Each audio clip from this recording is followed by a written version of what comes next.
Сәлеметсіздер ме, құрметті ұстаздар және бірінші сынып білім алушысы. Ана тілі сабағына қош келдің. Біздің бүгінгі тақырыбымыз дауысты және дауыссыз дыбыстар.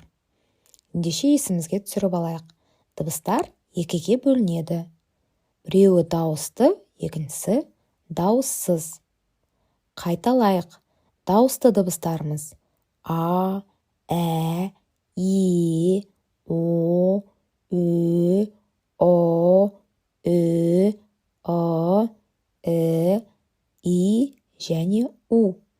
Дауыссыз дыбыстар Б, В, Г, Ғ, Д, Ж, З, И, К, Қ, Л, М, Н, Ң, П, Р, С, Т, Ф, Х, Х, Ц, Ч, Ш, Ш және де У дауысты да дауыссыз дыбыс екенін білесің. Бұл дауысты дауыссыз дыбыстарды жаттап алуымыз қажет. Балалар, енді мына суретке назар аударайықшы. Ойлан тап. Мына суретте нені көріп отырсыңдар? Дұрыс. Қарға.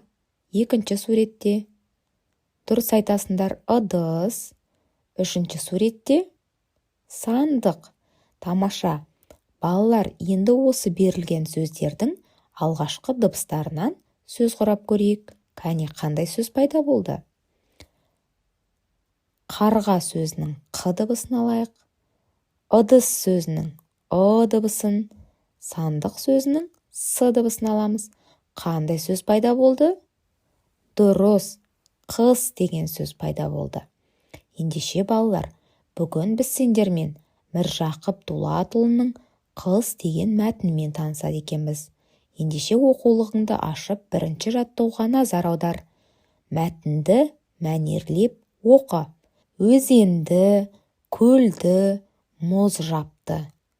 Қалың қардан шөптің басы көрінбейді. Орман ішінен құстарды көре алмайсың. Қоян күндіз жасырынады. Түнде ғана жас ағаштарды кеміріп жүр.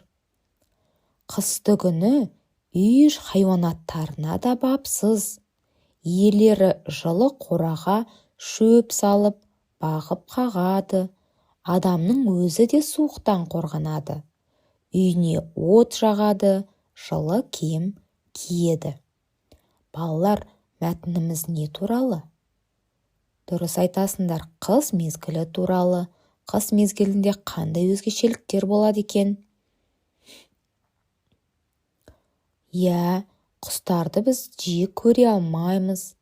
Олар кейбіреуі жылы жаққа ұшып кетеді, Қоян күндіз жасырынып жатады екен, түнде ғана шығады дейді.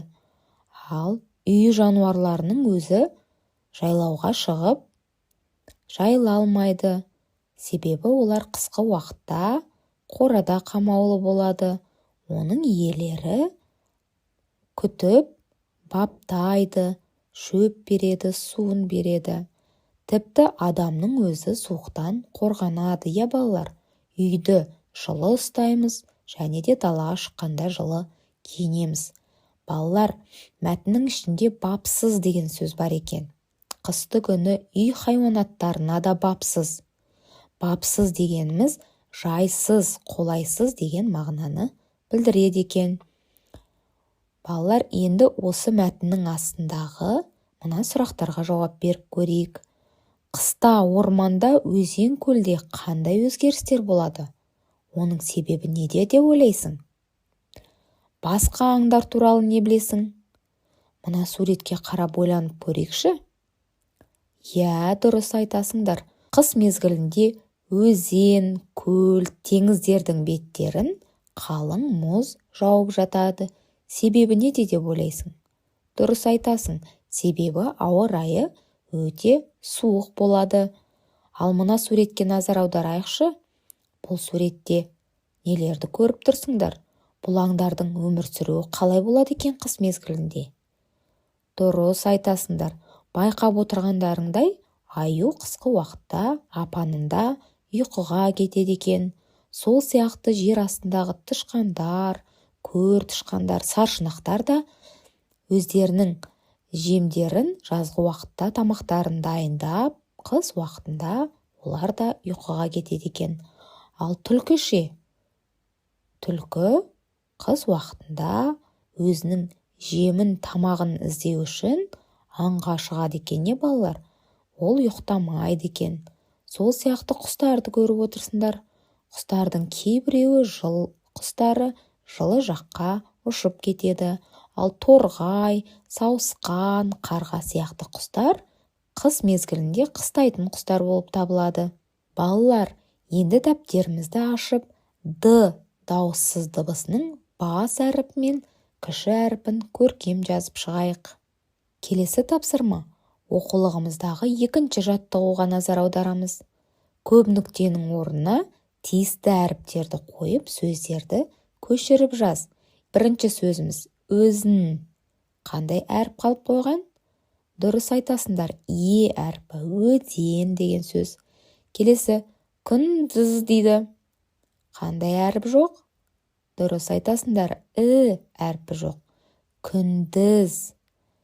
Келесі сөз қысты күн. Соңында қандай дыбыс болады? Дұрыс, дыбысы. Қысты күні. Ең соңғы сөзімізге назар аударайық. Бұл қандай сөз деп ойлайсыңдар? Дұрыс айтасыңдар, киім деген сөз. Енді балалар, осы сөздердегі дыбыстардың қайсы дауысты, қайсы дауыс екенін айтайық. Өзен сөзіндегі Ö және Е дыбыстары дауысты, З және Н дыбыстары дауыссыз. Күндіз сөзіндегі Ö және әріптері дауысты, К, Н, Д, З 4 дауыссыз дыбысы бар екен. Қысты күні деген сөзге назар аударайық. Бұл сөзде О, Ү, дыбыстары дауысты. Қ, С, Т, Г, Н дыбыстары дауыссыз болады. Киім сөзіндегі К және М дыбыстары дауыссыз болса, И және дыбыстары дауысты болады екен. Тамаша. Енді осы сөздерді дәптерімізге мұқият қарап отырып, қатесіз жазып шығайық. Келесі балалар, үшінші тапсырмаға назар аударайықшы. Сурет бойынша сөз жұмбақты шеш. Қарайық, 1 деген санның жанында қандай сурет берілген? Дұрыс айтасыңдар, бұл бізде қоян. Екінші суретке назар аударайық. Бұл ненің суреті? Бұл шырша, дұрыс. Келесі үшінші суретке қарайықшы. Құстың аты қалай аталады? Дұрыс айтасыңдар, бұл сауысқан. Енді балалар, осы сөз жұмбақтың ішіндегі көкпен белгіленіп тұрған әріптерді қосып оқиықшы. Қандай сөз шықты? Қыс сөзі шықты. Тамаша. Бүгінгі тақырыбымыз қыс болатын. Ендеше тапсырманың барлығын толықтай аяқтап болдық.